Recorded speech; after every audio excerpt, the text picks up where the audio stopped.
یہ بات میں نے 5ویں جماعت میں پڑھی تھی. علامہ اقبال کی نظم شکوہ جواب شکوہ میں نے پڑھی. بانگ درا مجھے میرے بڑے بھائی صاحب نے بھیج دی تھی. ایک شعر تو وہ ہے بانگ درا کا جو میرے تحت الشعور میں کہیں چپک گیا تھا اور میری پوری زندگی کو اس نے ایک رخ پر ڈالا ہے. وہ زمانے میں معزز تھے مسلمان ہو کر اور تم خوار ہوئے تاریک قرآن ہو کر. دیکھیے یہ بات صرف اقبال نے نہیں کہی. وہ داڑھی مڈا تھا, عالم تو نہیں تھا.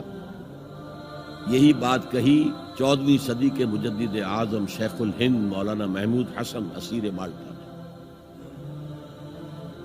4 سال کی اسیری کے بعد جب رہائی پا کر آئے تھے 1920 میں, اور رہائی کیوں ملی تھی کہ ٹی بی 3rd سٹیج کو پہنچ گئی تھی. انگریز ڈرتا تھا کہ اگر ہماری اسیری ہی کے اندر کہیں انتقال ہو گیا تو کہیں طوفان اٹھ جائے گا, لہذا چھوڑ دیا.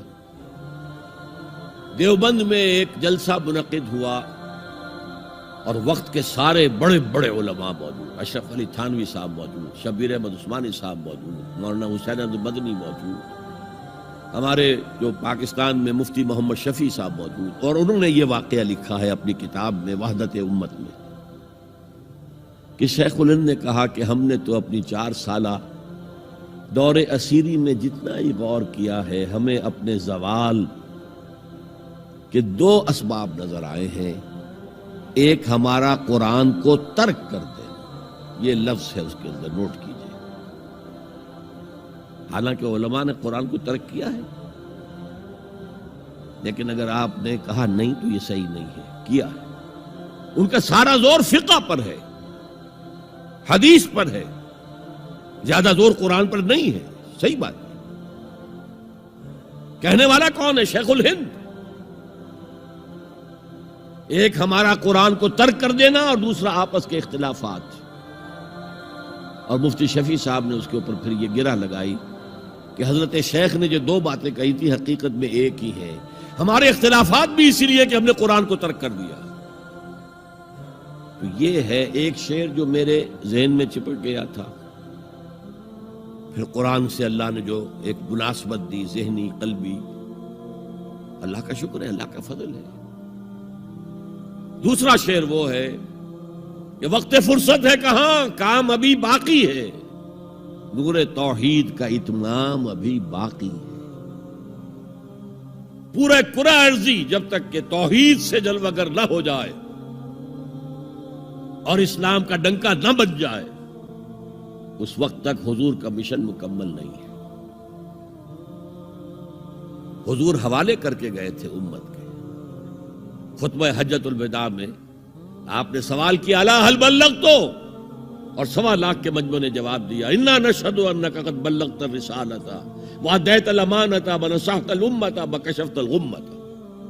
ہاں حضور ہم گواہ ہیں, آپ نے حق رسالت ادا کر دیا, حق امانت ادا کر دیا, مسلمانوں کی خیر خواہی کا حق ادا کر دیا, امت کی خیر خواہی کا, اور گمراہی کے پردے چاک کر دیے.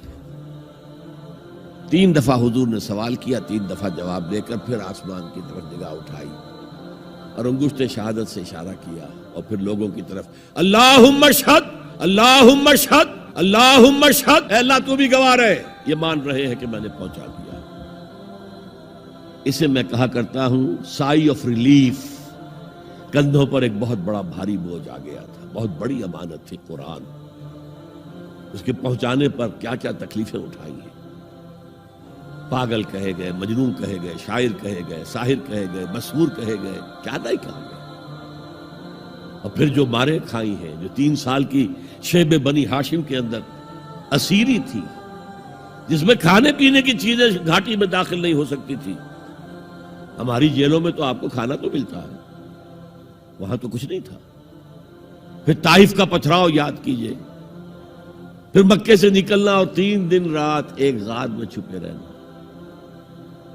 پھر مدینے کے اندر آپ کو معلوم ہے غزوہ بدر آ رہی ہے, اس میں 70 اگر کافر مارے گئے تو غزوہ احد میں 70 صحابہ شہید ہوئے, جن میں حضرت حمزہ بھی ہیں. 3 رشتے ہیں حضرت حمزہ سے حضور کے, چچا بھتیجا, سب کو بس یہی معلوم ہے. چچا بھتیجا، خالہ زاد بھائی، دودھ شریک بھائی، اور عربوں میں دودھ شریک بھائی حقیقی بھائی کے طور پر ہوتا تھا. اور ان کی لاش سامنے آئی ہے کہ ناک کاٹ لی گئی ہے، کان کاٹ لیے گئے ہیں، اور پیٹ چاک کر کے کلیجہ چبایا گیا ہے.